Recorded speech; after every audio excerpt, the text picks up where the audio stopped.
I am an unapologetic conservative. I believe in Alberta independence, and there is not a single UCP candidate that can commit to a strong, sovereign, independent Alberta. And so if you believe in an independent Alberta, you only have one choice in these by-elections, and that is to vote Republican. Today, we're in Red Deer, where the Alberta Republican Party is hosting a major event focused on one of the province's most controversial and pressing topics, Alberta independence. With frustrations mounting over federal overreach, carbon taxes, and the erosion of provincial rights, this crowd isn't just here to vent, they're here to organize. Supporters from across the province have gathered to hear from leading voices in the Alberta independence movement. Speakers include constitutional expert Dr. Bruce Pardy, historian Michael Wagner, grassroots advocate journalist Rachel Parker, and Alberta Republican Party leader Cameron Davies. When we started this journey, this project, we realized that it would take every single group, every single organization, from education to grassroots to the political side. And the reference to Braveheart, one of the things that I take away from that film, a great movie, is how difficult it is sometimes as conservatives to unite the clans. But when we do that, boy, are we ever successful. And that's what it's going to take. It's going to take every single conservative to unite behind the mission of Alberta independence. I've been looking for this for, quite a while actually, but especially after the election. I'm a separatist. I think we should be a republic on our own with no crown interference. We need to go. It's time. Well past time. I'm a separatist from northeastern BC. Wow. Did you come here just for this event? Or? We wanted to join Alberta a long time ago. I'm just here to see, what this is all about. My views are a little more moderate conservative. I just want to see some change. I want to say I'm really happy that the Republican Party is here to at least work with some of the leaders. I hope that's what happens at least. Tired of the Liberals and tired of the way we're being treated in Alberta. We could be a rich country, so let's become it. So you would prefer to become your own country? That's right. Yeah, not Alberta US. needs to. This party is the only one that is for separation, that is very active. Like Cam Davis has a good track record of organizing within the UCP and everything. So this is the first time there's a separation party that really I think has a chance of taking off. This country hasn't been functioning properly in decades. I think that Alberta in the West has been ignored.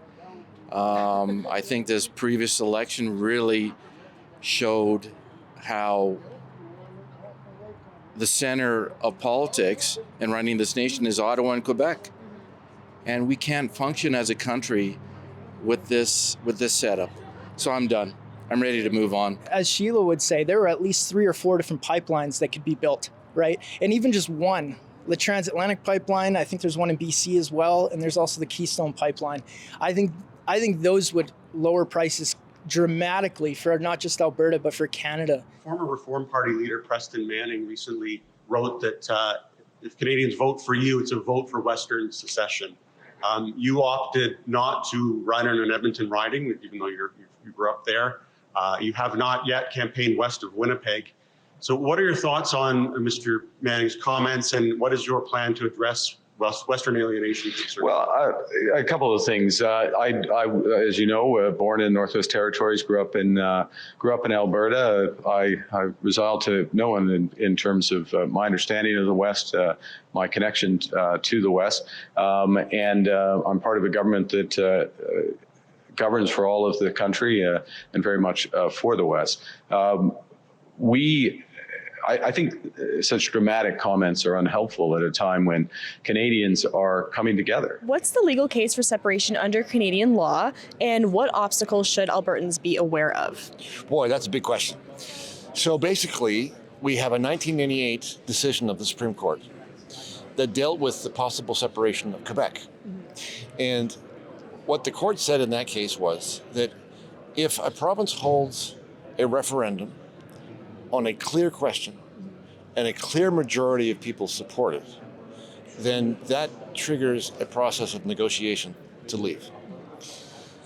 And after that, the court said, the questions are political in nature and not legal. So once you pass that threshold, and of course this has never happened before, because Quebec came close but didn't actually get there. After that point, we are in undiscovered territory. We don't actually know what happens after that. And so the game plan, I think, ought to be to have the referendum on a clear question, to win the referendum as soundly as you can, and then you're into this process, and then we'll discover how these negotiations work or don't work. And we'll go from there. So you've studied the history between Alberta and Ottawa's relationship. What do you think was the biggest betrayal that sparked this movement? Well, I really like to focus on Pierre Trudeau because when you look at Canadian history, like Canada was a really great country. I believe that, like most Canadians do. For the first 100 years of our history, Canada did great things and was a great country. Pierre Trudeau became Prime Minister in 1968, and he had a very different idea about what Canada should be. He wanted a more socialistic country. He wanted a more centralized country. And so he started to change Canada. Like one of the first things that actually started to make Westerners uncomfortable with Canada was that Trudeau brought in the Official Languages Act, which made French much more prominent in all of Canada, and in particular on the prairies, there were people here that felt that French was being thrust down their throats. That kind of was the initial incentive for the Western independence movement. But then in 1973, there was a war in the Middle East, which led to prices of oil skyrocketing, and this is when real problems started because Pierre Trudeau did not want Alberta to reap the benefits of its oil resources.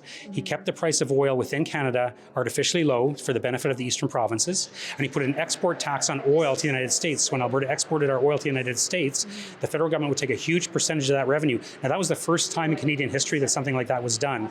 And our premier at the time, Peter Lougheed, called it the biggest ripoff in Confederation's history. So that began the energy wars between Alberta and the federal government during the 1970s with Pierre Trudeau. So Peter Lougheed fought valiantly for us. But when Pierre Trudeau was reelected in 1980, he brought in then the National Energy Program, which was designed to give the federal government much more control of Alberta's energy industry, and especially to take money from Alberta's energy industry. And so Alberta, our economy was devastated by the National Energy Program. That was probably the biggest single betrayal of Alberta by the federal government, or actually of any particular province, because there's no province in Canadian history that's been attacked by the federal government like Alberta has, beginning with Pierre Trudeau in the 1970s and 1980s. There's been other problems since then, but that's the single biggest attack on a province in Canadian history. And that created the Alberta Separatist movement. It hasn't been strong continuously since that time, but it's always existed since that time. And it pops up more and more, and especially when federal governments, bring in new policies that are harmful for Alberta, it reawakens the movement, and especially now it's being reawakened with the election of Mark Carney as Prime Minister. Alberta has been taxed to death since 1905 without representation.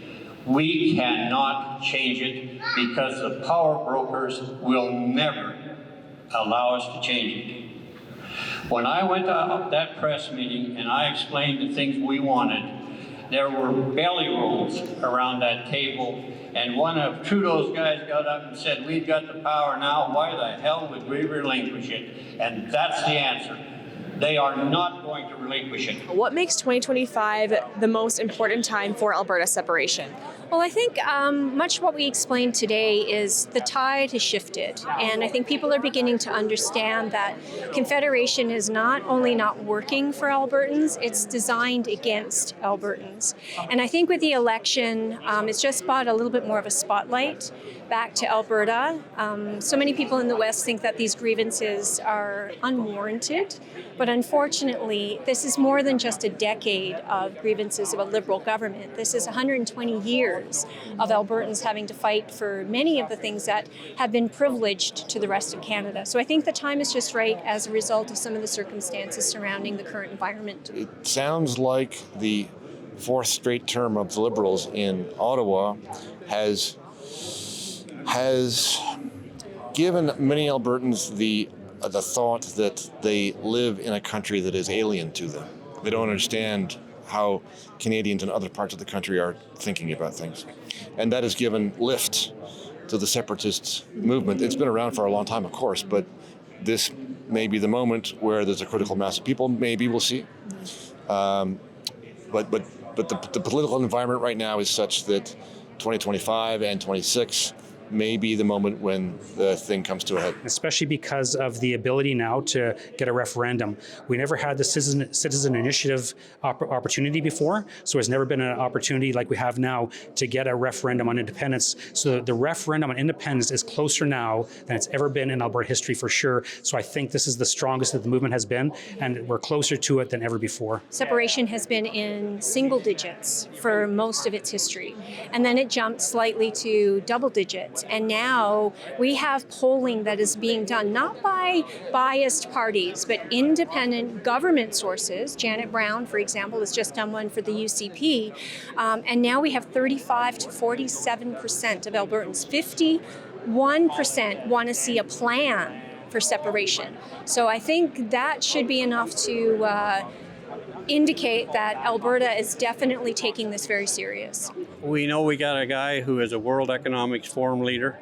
We know that his goal for Canada is you will own nothing and you will be happy. We know that net zero is a fallacy. If it was really necessary, he wouldn't be investing in pipelines, oil pipelines all over the world while he's shutting down pipelines here. Guys like Mark Carney use that to frighten people in order to put those repressive policies into place. How many of you listened to what was said about Alberta's heritage, about our unique culture?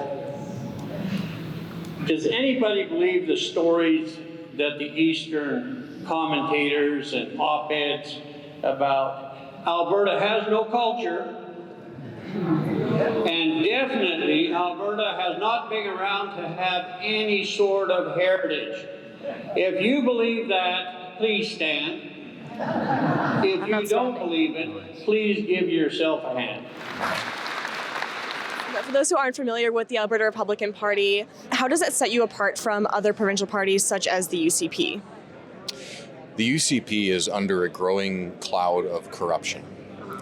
The 44-year PC dynasty ended up losing to the NDP, not because Albertans love the NDP, but because the PC government, just like our current UCP government, is become emburdened with corruption, arrogance, and entitlement. The Alberta Republicans are unapologetic conservatives, and we believe in Alberta first, not Alberta next.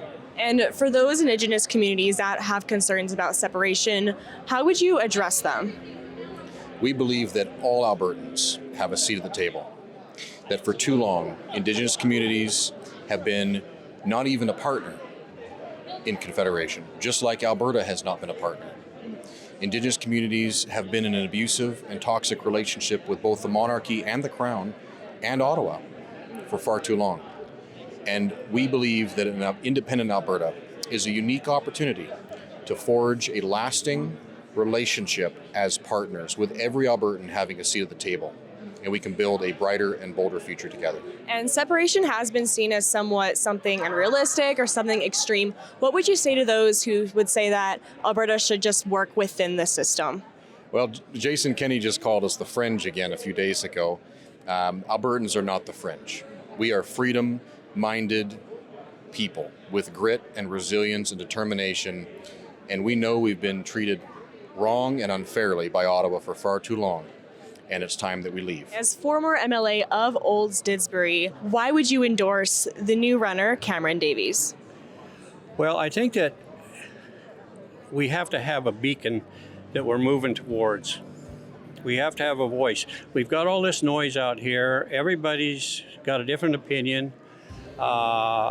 Everybody's on social media, and there's a lot of disorientation as to where we go.